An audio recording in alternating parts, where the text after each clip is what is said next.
Пакуль польскія ўлады заняты больш важнымі, на іх погляд, для краіны пытаннямі, у нашых заходніх суседзяў растуць цэны на электраэнергію. Сёння там яны самыя высокія ў Еўрасаюзе, што робіць эканоміку Польшчы неканкурэнтназдольнай.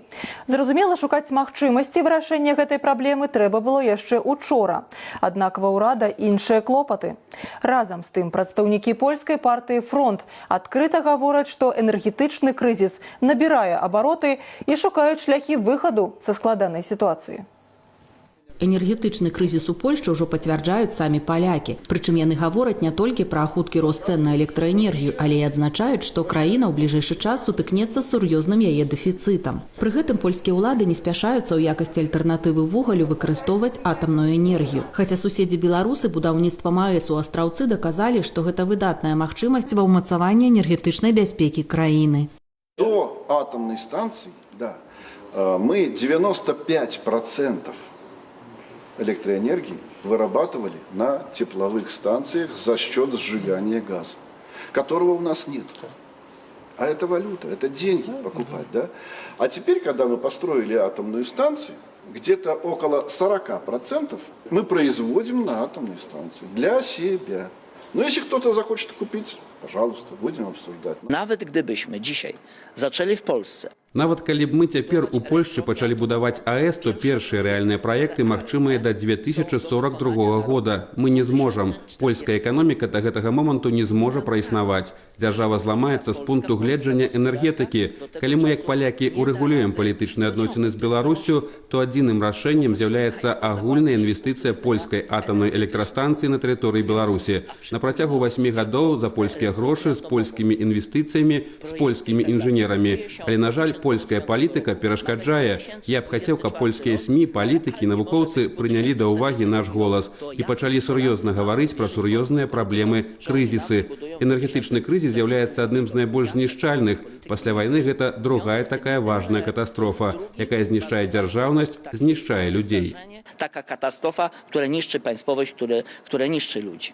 Старшыня польскай партыі «Фронт» Кшыштаф Талвінскі і яго паплечнікі за атамную энергетыку. Гэтым і быў абумоўлены іх візіт на беларускую АЭС. Галоўнае пытанне, якое цікавіла яе бяспека для навакольнага асяроддзя. Зносіны са спецыялістамі станцыі не пакінулі сумнення. Гэта самы сучасны і надзейны такі аб'ект, які мае некалькі ступеней бяспекі. Пра яе, дарэчы, клапаціліся яшчэ на этапе выбару пляцоўкі для атамнай электрастанцыі. Наша станция находится на такой массивной, прочной геологической плите. Солик такой. Поэтому выбор места для атомной станции, он обусловлен безопасностью. Мы не хотим, чтобы что-то произошло. Поэтому мы выбрали не назло кому-то, а мы выбрали, чтобы было безопасно и выгодно для всех. И для Беларуси, и для Европы безопасно, и для поляков, и для литовцев.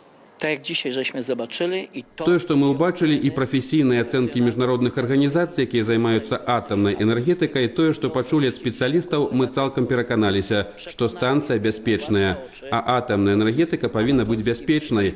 Тыя 4 ўзроўні бяспекі ў Астраўцы, якія мы бачылі, яны унікальныя на сусветным узроўні і на еўрапейскім у тым ліку. І расійскія тэхналогіі на гэтай станцыі маюць самы высокі ўзровень бяспекі. Беларуская дзяржава, улада Беларусі, выпрацоўваючы атамную энергію, перш за ўсё падумалі пра бяспеку сваіх жыхароў і сваіх суседзяў, літоўцаў і палякаў, і гэтак далей. Літвінów, Polaków i tak dalej. У тым, што беларусы за атамную энергетыку і што радыяцыйны фон у нашай краіне не перавышае норму, еўрапейцы могуць упэўніцца, наведаўшыся сюды. Перашкод з беларускага боку няма, пацвердзілі госці з Польшчы, адзначыўшы, што бязвізавы рэжым спрыяе гэтаму і даказвае, што нам няма чаго таіць ад суседзяў. Rządy Polski. Улады Польшчы, асабліва нашых суседзяў Прыбалтыкі, Літвы, таксама Германіі, яны баяцца бязвізавага рэжыму. Баяцца, што людзі прыедуць і ўбачаць, што тут на самой справе, убачаць, што беларусы паважаюць уласную дзяржаву. І як паводзіць сябе беларуская дзяржава, што гэта не партыйныя злачынцы, не карупцыя. Гэта страх, таму і зачыняюцца пагранічныя пераходы. Таму што санкцыі, як мы разумеем, гэта перамяшчэнне тавараў чыгункай або аўтадарогай. Чаму тады зачыняюцца граніцы для звычайных грамадзян? Таму што улады баяцца праўды. Bo oni się boją. Oni się boją prawdy. Прадстаўнікі польскай партыі «Фронт» не лічаць беларусаў ворагамі. Наадварот, яны прыкладаюць намаганні для ўзнаўлення сяброўскіх адносін паміж краінамі. І адным з такіх сродкаў стаў кангрэс патрыятычных сіл за мір і развіццё, які адбыўся ў Мінску і ў удзел у якім, акрамя палякаў, прынялі прадстаўнікі розных еўрапейскіх краін. Яны таксама будуць спрыяць, каб нарэшце рэшт Беларусь, якая выступае за канструктыўнае супрацоўніцтва, пачулі і на Захадзе.